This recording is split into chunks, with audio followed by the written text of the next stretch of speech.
Good morning all of you. Today I will teach science class of class 7th. In our previous class I have taught transfer of heat. हमने आपको previous class में transfer of heat बता दिया था. आज हम बताएंगे how does it happens, ये कैसे होता है. ठीक है, देखिए during the time when the two bodies at different temperatures are brought in contact with each other.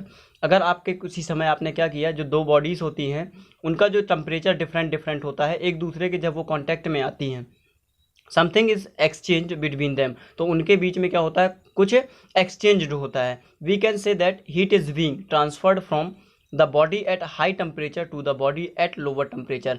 हम उसको कह सकते हैं कि जो उसमें हीट होती है वो एक दूसरे में ट्रांसफ़र होती है. किससे ट्रांसफ़र होती है? जिसका टेम्परेचर हाई होता है उस टेम्परेचर से, उस बॉडी के टेम्परेचर से जिस बॉडी का टेम्परेचर लोअर होता है उसमें क्या होती है, हीट ट्रांसफ़र होती है.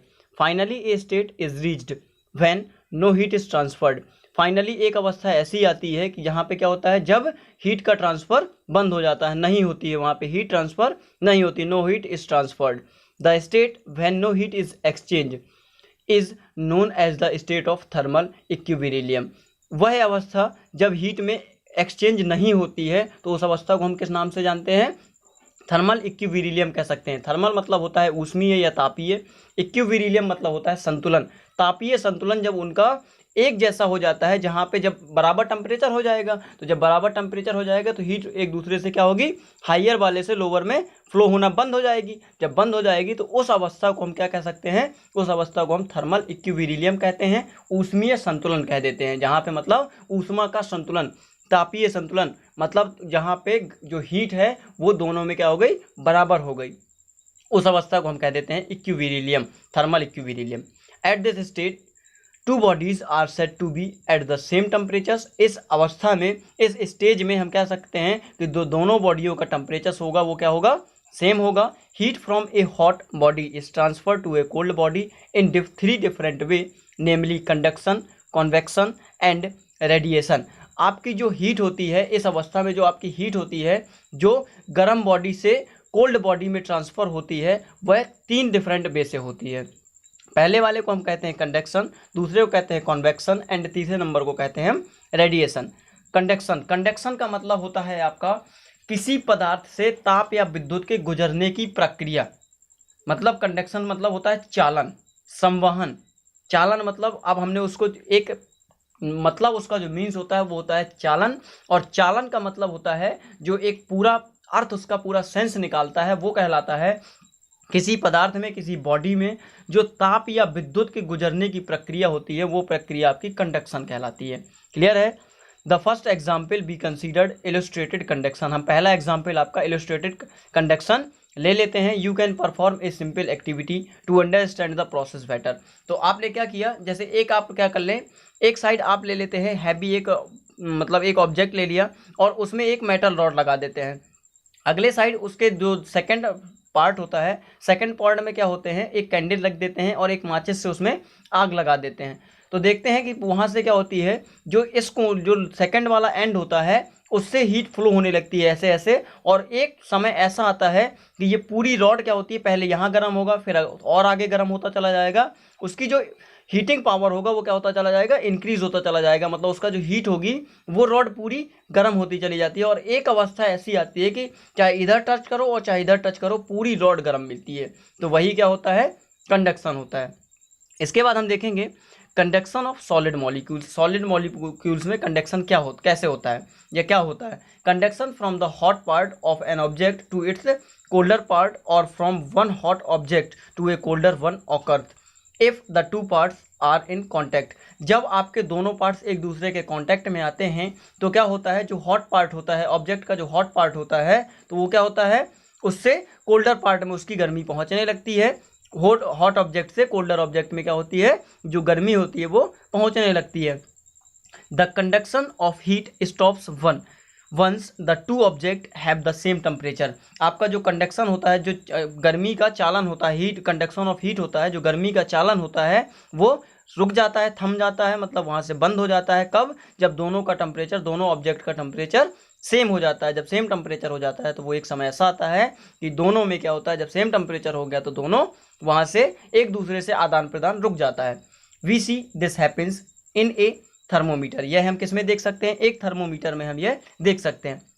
When the bulb of a thermometer, when the bulb of the thermometer is brought in contact with the hot object, अगर आपका जो थर्मोमीटर होता है तो वो अगर एक हॉट ऑब्जेक्ट के संपर्क में आता है, the mercury absorb the heat and it's level rises, और तो उसमें जो मरकरी लगी होती है, जो उसके अंदर मरकरी होती है, तो मरकरी क्या होती है, हीट को एब्जॉर्ब कर लेती है और उसका लेवल क्या होने लगता है, बढ़ने लगता है, ग्रोथिंग में आ जाता है, मतलब धीमे धीमे उसका टेम्परेचर बढ़ने लगता है।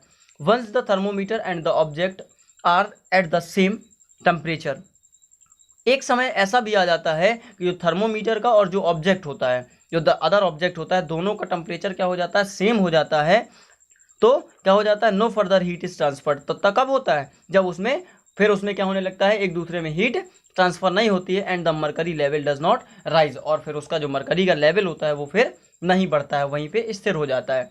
Remember that there are two important condition for heat to be conducted from one object to another, तो हम उसको कह सकते हैं कि इसके लिए दो इंपॉर्टेंट कंडीशंस होती हैं हीट के, जिसमें कंडक्ट होता है पहले ऑब्जेक्ट से दूसरे, मतलब हीट जो जिसकी हीट ज़्यादा होती है वो कोल्ड पार्ट वाले में जो होता है, उसके लिए दो कंडीशंस होती हैं। पहली कंडीशंस होती है the two object should be in contact, दोनों ऑब्जेक्टों को एक दूसरे के कॉन्टैक्ट में आना चाहिए। Their temperature should be different, remember that heat, दो और ये their temperature should be different, और दोनों का टेम्परेचर क्या होना चाहिए, डिफरेंट होना चाहिए, सेम नहीं होना चाहिए। Remember that heat flow only from a hotter object to a colder one, तो आपका इसी तरीके से उसके लिए क्या होता है, जो आपकी हीट फ्लो होती है ओनली उसमें फ्लो होती है, जो गर्म वाला ऑब्जेक्ट होता है उससे जो ठंडा वाला ऑब्जेक्ट होता है उसमें आपकी हीट, मतलब गर्म से ठंडे वाले ऑब्जेक्ट में आपकी हीट फ्लो होती है।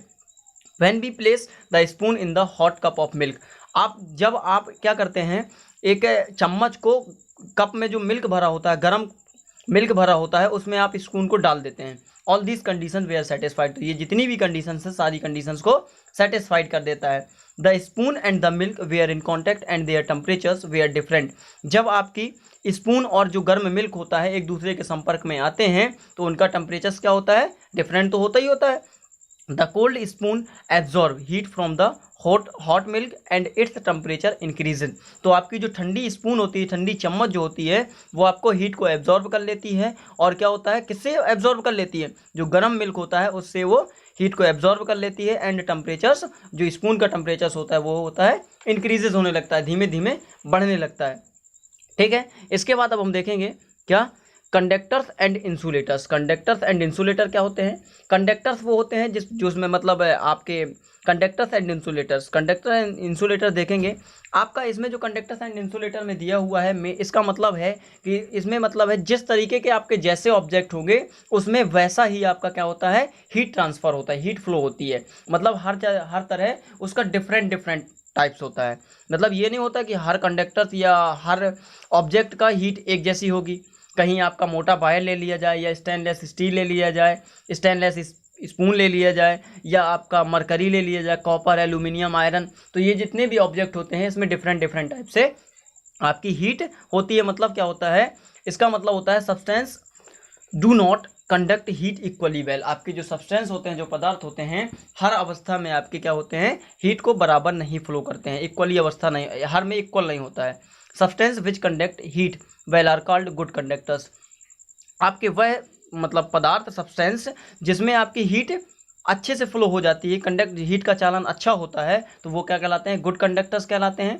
Ability to conduct heat varies from metals to metals, आपकी जो हीट की चालन की प्रक्रिया होती है, जो क्षमता होती है, वो किससे होती है, मेटल से मेटल में होती है।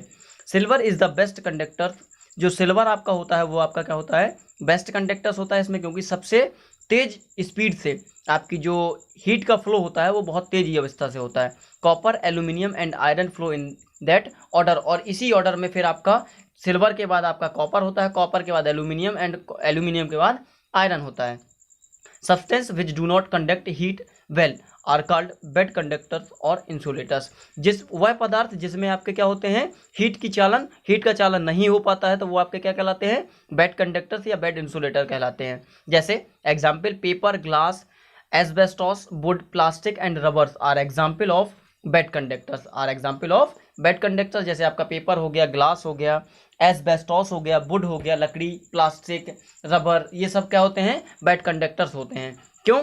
देखिए, देखते हैं इसके लिए। Because you can hold one end of a piece of paper in your hand while the other end is burning because paper is a bad conductor। आप देखेंगे, आप क्या करें, आप अपने घर में भी वो कर सकते हैं कि एक हाथ में आप अपने क्या करें, एक साइड से एक पे उसका कागज का टुकड़ा ले लें, जिसको दूसरे साइड में आप क्या करें, आग लगा दें। तो आप देखेंगे कि वो पेपर क्या होगा, जलने लगेगा।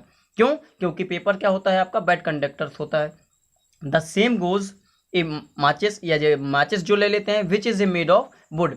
सेम इसी तरीके से प्रक्रिया किसमें होती है, जो माचिस होती है, माचिस की तीली होती है ना, तो माचिस की तीली जैसे आपने ली और उसमें जैसे आग लगाया, तो आप ऐसे पकड़ लीजिए उसको, माचिस को तीली, जैसे हमारा ये पेन हो गया, ये माचिस की तीली हो गई, हम उसको ऐसे कर रगड़ के उसमें क्या करते हैं, ऐसे जब आग लग जाती है, जो आगे वो कार्बन्स लगा होता है उसमें जब आग लग जाती है, तो हम ऐसे पकड़े रहते हैं, तो कुछ समय ऐसा आता है कि वो पूरी लकड़ी क्या होती है, जलती चली जाती है। क्यों? क्योंकि वो वुड से बनी होती है, और वुड आपका क्या होता है, बैड कंडक्टर्स होता है। इसलिए liquid and gases in general R poor conductor of heat. आपके लिक्विड एंड गैसेस जो होती हैं जनरल फॉर्म में, तो वो क्या होती हैं, पुअर कंडक्टर्स ऑफ हीट होते हैं, गर्मी के पुअर कंडक्टर्स होते हैं। Mercury is an exception. ठीक है, इस तरीके से हमारा ये कंडक्टर्स एंड इंसुलेटर, मेन इसका क्या था, कंडक्टर्स एंड इंसुलेटर क्या होते हैं, दो होते हैं, एक बैड कंडक्टर्स और गुड कंडक्टर्स या पुअर कंडक्टर्स। तो बैड कंडक्टर्स क्या होते हैं, जिसमें हमारा हीट फ्लो नहीं होती है, ठीक है, वो बैड कंडक्टर्स हो गए। और गुड कंडक्टर्स क्या होते हैं, जिसमें हीट फ्लो हो जाती है। अब उसमें भी कई स्टेज होते हैं। क्या होते हैं, जो स्टेट होता है जिसमें बहुत जल्दी, बहुत स्पीड में आपका करंट फ्लो हो जाए, या विद्युत मतलब करंट वही हो गया, या आपकी हीट फ्लो हो जाए, तो वो बहुत बेस्ट कंडक्टर्स होते हैं। जैसे सिल्वर होता है ना, सिल्वर एक बेस्ट कंडक्टर है। क्यों? क्योंकि सिल्वर में इतनी स्पीड से आपका करंट फ्लो होता है, जो कि आयरन से भी ज़्यादा होता है। इसके बाद आपका कॉपर होता है, फिर एल्यूमिनियम होता है, एंड फिर आपका आयरन होता तो देखिए सब में फ्लो है करंट, लेकिन जो सबसे ज़्यादा स्पीड में फ्लो होता है वो होता है आपका सिल्वर। इसीलिए वो सबसे क्या है, बेस्ट कंडक्टर्स है।